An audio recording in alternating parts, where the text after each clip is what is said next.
मदद के लिए शाम की दुआ। जब मैं पुकारूं तो मुझे जवाब दे, ऐ मेरी सदाकत के खुदा।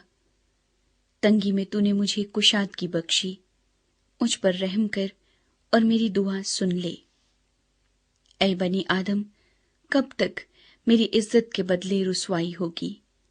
तुम कब तक बतालत से मोहब्बत रखोगे और झूठ के दर पे रहोगे? जान रखो कि खुदावन ने दीनदार को अपने लिए अलग कर रखा है। जब मैं खुदावन को पुकारूंगा तो वो सुन लेगा। थरथराओ और गुनाह न करो। अपने अपने बिस्तर पर दिल में सोचो और खामोश रहो। सदाकत की कुर्बानियां गुजरानो और खुदावन पर तवक्कुल करो। बहुत से कहते हैं, कौन हमको कुछ भलाई दिखाएगा?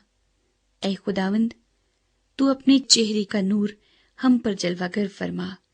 तूने मेरे दिल को उससे ज्यादा खुशी बख्शी है जो उनको गल्ले और मैं की फरावानी से होती थी। मैं सलामती से लेट जाऊंगा और सो रहूंगा, क्योंकि ऐ खुदावंद, वक्त तू ही मुझे मुतमईन रखता है।